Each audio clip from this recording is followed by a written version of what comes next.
जी आए ਨੂੰ ਪਿਆਰੇ ਵਿਦਿਆਰਥੀਓ 10th class the English the book English grammar and composition ਉਸ ਦਾ ਲੈਸਨ ਨੰਬਰ 7 ਪੰਕਚੁਏਸ਼ਨ ਉਸ ਦੀਆਂ ਅਗਲੀ ਦੋ ਐਕਸਰਸਾਈਜ਼ਸ 5th ਐਂਡ 6th ਇਸ ਵੀਡੀਓ ਵਿੱਚ ਕਰਨ ਜਾ ਰਹੇ ਹਾਂ। ਸੋ ਨੋਟਬੁੱਕ ਅਤੇ ਪੈਨ ਲੈ ਕੇ ਆਨਸਰਸ ਨੂੰ ਨੋਟ ਡਾਊਨ ਕਰ ਲਓ, ਐਕਸਪਲੇਨੇਸ਼ਨ ਨੂੰ ਧਿਆਨ ਨਾਲ ਸੁਣੋ ਤੇ ਬਾਅਦ ਵਿੱਚੋਂ ਇਹਨਾਂ ਐਕਸਰਸਾਈਜ਼ਸ ਨੂੰ ਬਿਨਾਂ ਦੇਖੇ ਆਪਣੇ ਆਪ ਕਰਨ ਦਾ ਅਭਿਆਸ ਜ਼ਰੂਰ ਕਰੋ। ਸੋ ਸ਼ੁਰੂ ਕਰੀਏ। ਸੋ ਐਕਸਰਸਾਈਜ਼ 5 ਹੈ ਬੱਚਿਓ, I opted for Punjabi English economics and philosophy. So यह बनेगा आई कैपिटल आ जाएगा, पंजाबी का पी वड्डा, जी लैंग्वेजिज होंदियां ने उन्होंने जोड़ा जो सबजैक्ट होंगे ने विषय होंगे ने उन्होंने पहला लैटर कैपिटल होंगे है। सो इंग्लिश का ई वड्डा, इकनॉमिक्स का ई वड्डा, फिलोसफी का पी वड्डा। आई opted for Punjabi comma English comma economics and philosophy, अर्थात मैं पंजाबी इंग्लिश इकनॉमिक्स अर्थात अर्थशास्त्र एंड फिलोसफी अर्थात दर्शन शास्त्र विषय वजों लए ਹਨ। ਇਹਦਾ मतलब कि ऑप्टेड फॉर मैं चोण की है, अर्थात मैं 4 विषयों की चोण की है। Some man are born great, some achieve greatness and some have greatness thrust upon them. So S वड्डा इत्थे आ जाएगा, some man are born great comma, some achieve greatness comma and some have greatness thrust upon them. ਹੁਣ मैं मतलब भी दसदा संखेप। Some man are born great अर्थात कुछ मनुख जन्म तो ही महान होंदे हन। सम अचीव ग्रेटनेस ते कुछ महानता प्राप्त करते हैं अपनी मेहनत करके, मुशक्कत करके, गुणां नूं धारण करके। And some have greatness thrust upon them ते कई हालातां करके बदो बदी ग्रेटनेस उन्हां नूं मिल जाती है, महानता मिल जाती है, उन्हां ते ग्रेटनेस थोपी जाती है। कई बार वो बंदे अमीर घर च जम्मिया या बिजनेस चल पिया, पैसा बहुत हैगा पर पल्ले कोई गुण नहीं हैगा। वो जिदा अखान बनया पंजाबी, जिहदे कर दाने उहदे कमले भी सियाणे, या गुरबाणी च लिखा आत होए तो मुगत सियाणा। आत मैंने माया, जे आत होए तो मुगत सियाणा, वे मूर्ख भी बंदा सियाणा करके परवानिया जाता है।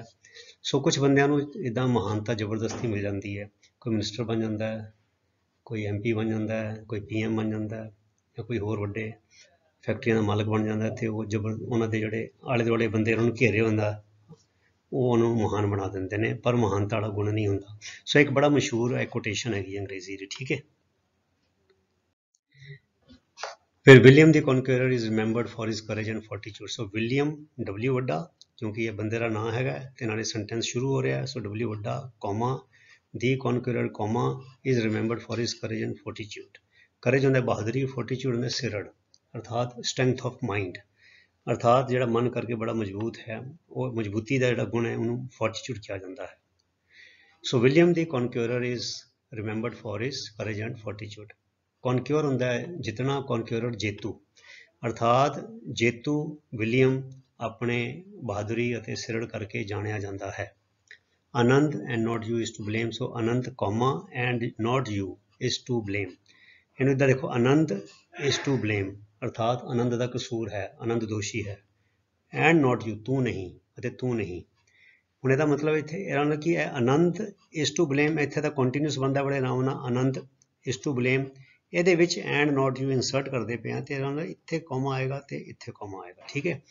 अर्थात आनंद जिम्मेवार है अते तू नहीं है, बल्कि Anand is to blame, you are not to blame. So इनू इदा कह सकते हैं, इनू छोटा कर देंगे जिदा मैं बजाय कहने दे Anand is to blame and you are not to blame. So Anand comma and not you, Anand अते तू नहीं जिम्मेवार है, ठीक है। सो आनंद कॉमा तू नहीं कॉमा जिम्मेवार है, ठीक है। वो गल बन गई जो पंजाबी जे कहना हो। Have you read Shakespeare as you like it. So इसका H वड्डा आ जाएगा, सवाल है क्वेश्चन है, सो इतने क्वेश्चन मार्क आएगा। हैव यू रेड शेक्सपीयर बंदे का नाम है, राइटर का नाम है, अंग्रेज बड़ा मशहूर लिखारी है, अगे S है। सो शेक्सपीयर दा इतने एपोस्ट्रोफी आ जाएगी, शेक्सपीयर दा एज यू लाइक इट। हुण बच्चों थानू थोड़ी बहुत नॉलेज होनी चाहिए, जिदा एक असीं पहले कीता सीगा merchant of the Venice. As you like it भी वह एक ह्यूमरस हास व्यंग वाला एक नाटक है, शेक्सपीयर द्वारा लिखा गया, जिसका नाम है as you like it.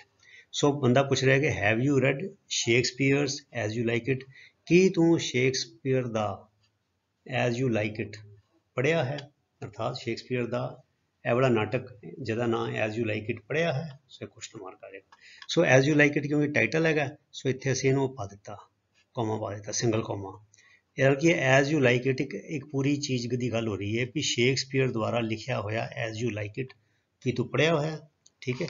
So long live the president, अर्थात काश साडा मनी जो प्रेजिडेंट है लंबी उम्र भोगे। सो क्योंकि है एक्सक्लेमेशन आएगा, एक ऑप्टेटिव है, कामना हैगी, विश हैगी है। सो एल तो वड्डा आना ही है, लॉन्ग लिव द प्रेजिडेंट, तो इत्थे आ जाएगा अपना एक्सक्लेमेशन मार्क। तो इत्थे जो पी भी वड्डा आना सीगा, क्योंकि प्रेजिडेंट तो कोई भी प्रेजिडेंट हो सकता है, पर इत्थे खास प्रेजिडेंट की गल है, इस करके मैं इत्थे पी वड्डा कर रहा। यह कट जाएगा बच्चों, यह मेरे गलती हो गई टाइपिंग विच। सो पी आएगा वड्डा, ठीक है। सो प्रेजिडेंट मतलब कि देश के लोग अपने प्रेजिडेंट के बारे कोई गल कर रहे हैं, लॉन्ग लिव दी प्रेजिडेंट, ठीक है। फिर आ गया 7वां, the headmaster said to the student yes come in. So ਇਹਦਾ ਇਦਾਂ ਬਣੇਗਾ टी ਵੱਡਾ, the headmaster said to the student comma inverted comma start yes comma yes no well तो बाद कॉमा आंदा ही है, yes comma come in full stop तो इनवर्टेड कॉमा क्लोज। अर्थात हेडमास्टर ने विद्यार्थी ने क्या, हाँ अंदर आ जा, ठीक है। Ashoka the great declared Buddhism as the state religion. Ashoka राजा सी जिहड़ा, दी ग्रेट महान, महान अशोक ने डिक्लेयर्ड ऐलान किया बुद्धिज्म बुद्ध धर्म ਨੂੰ स्टेट रिलीजन, अपने राज का धर्म उन्हें ऐलान दिता बुद्ध धर्म ਨੂੰ। The examination being over we decided to have a holiday. So T ਵੱਡਾ, the examination being over comma we decided to have a holiday, अर्थात पेपर मुक जाण मगरों असी छुट्टी मनाने का फैसला किया। The room was spacious, spacious मैंने खुला डुला, बट डार्क हनेरा मतलब हनेरे वाला, सफोकेटिंग साह कुटवा। The room was spacious but dark and suffocating, अर्थात कमरा खुला डुला सी पर वो हनेरा सी अते वो साह कुटवा सी, ठीक है। सो इत्थे इत्थे फुल स्टॉप आ जाएगा, बाकी सारा क्लीयर है। The room was spacious but continuous बनता है, इत्थे कॉमा लाने की लोड़ नहीं हैगी, ठीक है। एक्सरसाइज 6 आ गई, if you go to Agra do visit the Taj Mahal. So इत्थे आई वड्डा, if you go to Agra comma A वड्डा, आगरा की जगह का नाम है, शहर का नाम है, do visit the Taj Mahal building का नाम है, टी वड्डा एम वड्डा, अर्थात जे तू आगरा जाए do visit the Taj Mahal, Taj Mahal जरूर देख के आई, ठीक है। Welcome he said have a seat what can I do for you, ये बड़ा इंटरेस्टिंग है, देखो वधिया है। So inverted comma start welcome comma inverted comma close he said, मतलब कि देखो जी आया नू, ही सैड उन्हें क्या, हैव अ सीट बैठो, what can I do for you मैं तुहाडे लिए की कर सकदा हाँ। सो सवाल है इत्थे क्वेश्चन मार्क आएगा, इनवर्टेड कॉमा क्लोज, साफ पता लगता है क्योंकि ही सैड है ना, देखो ही सैड ਇਹਦਾ मतलब की है डायरैक्ट स्पीच की गल हो रही है। सो ही सैड वेलकम जी आया नू, हैव अ सीट बैठो, what can I do for you मैं तुहाडे लिए की कर सकदा। बच्चों ये बड़े इंटरेस्टिंग ने और इंपॉर्टेंट ने, इन्हों कर लियो जरूर चंगी, ठीक है। On Tuesday the prime minister of Afghanistan reaches India. So O वड्डा, टी वड्डा दिनां दे नां महीनों के नां कैपिटल लैटर जाते हैं, ऑन ट्यूजडे कॉमा मंगलवार नू, दी प्राइम मिनिस्टर पी वड्डा एम वड्डा, the prime minister of Afghanistan A वड्डा देश का नाम है, रीचेज इंडिया आई वड्डा फुल स्टॉप, अर्थात मंगलवार नू अफगानिस्तान का प्रधानमंत्री इंडिया पहुँच रहा है। फिर आ गया सर सैट दी लैम, हम देखो यह भी सैट द लैम अर्थात यह डायरैक्ट स्पीच हैगी है, सर सैट दी लैम। सो इत्थे इनवर्टेड कॉमा स्टार्ट एस वड्डा सर कॉमा इत्थे इनवर्टेड कॉमा क्लोज सैट दी लैम, मेमने ने क्या श्रीमान जी, लेमने ने क्या कॉमा, फिर कंटिन्यू हो रहा inverted comma start, you surely see that the water flows from you to me, ठीक है। तुसीं निश्चित तौर पर देखते हो कि पानी तुहाडे वल्लों मेरे वल आ रहा है, full stop. How can I मैं फिर किवें, then make the water muddy मैं फिर किवें पानी नूं गंदला कर सकदा हाँ। सो इत्थे क्वेश्चन मार्क, इत्थे inverted comma close. He said Asha looks terrible is she ill, देखो साफ पता लगता है कि अपनी डायरैक्ट स्पीच हैगी है। So he said comma inverted comma start Asha ना हैगा कुड़ी दा, सो ये वड्डा लुक्स टेरिबल, अर्थात आशा की बहुत बुरी हालत है, वो बहुत खस्ता हालत नज़र आ रही है। फिर सवाल है इज शी इल की वो बीमार है, इतने क्वेश्चन मार्क आ जाएगा, इनवर्टेड कॉमा क्लोज। फिर आ गया रीडिंग मेक्थ। मेक्थ बच्चों एक किस्म की पोइटिक लैंग्वेज है, काव्य शैली च वरती जाती है। सो ਇਹਦਾ ਹੁੰਦਾ मेक्स, मतलब कि एस की जगह ਅਸੀਂ टी एच लगा सकते हैं पोएम्स ਵਿੱਚ। अजकल ਇਹ ਵਰਤਿਆ नहीं जाता, वैसे ऑब्सोलीट हो गया, पर क्योंकि यह कथन बड़ा पुराना है इस करके इन भी इदा लिखा गया है। Reading make a full man, speaking a ready man, writing an exact man. बड़ी वधिया चीज़ है। ਇਹ 'ਚ बोलन की कला, पढ़न की कला ते लिखन की कला की गल की है। Reading make the full man अर्थात किताबां पढ़ने नाल मनुख पूर्ण बनता है। स्पीकिंग अ रेडी मैन, बोलन की शैली दे नाल बंदा रेडी, हर वेले तैयार कि जिद्दां कोई गल करनी है हाजर जवाब बनता है। राइटिंग एन एग्जैक्ट मैन, तो जो लिखण लग जाए तो फिर वो दुरुस्त एग्जैक्ट बने, बिल्कुल जिद्दां ना वध ना घट, एग्जैक्ट पूर्ण मतलब कि बन जाता है। Writing an exact man.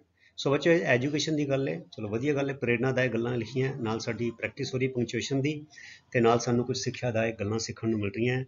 So बच्चों यह सेंटेंस तो पता लगता है कि किताबां पढ़ना, बोलन की प्रैक्टिस करनी, अर्थात जिहड़ी साडी बोलन की शैली है, कम्यूनिकेशन स्किल उन्होंने वधिया करना, ते राइटिंग किसी चिट्ठी नूं लिख लेना, रिपोर्ट नूं लिख लेना, निबंध नूं लिख लेना, सही शब्दां दे विच, थोड़े शब्दां दे विच वो बड़ा वधिया हो सकता है। Men may come and men may go, but I go on forever. So M वड्डा, men may come, comma, and men may go, comma, but I go on forever. ठीक है। I tell you sir, I have read King Lear.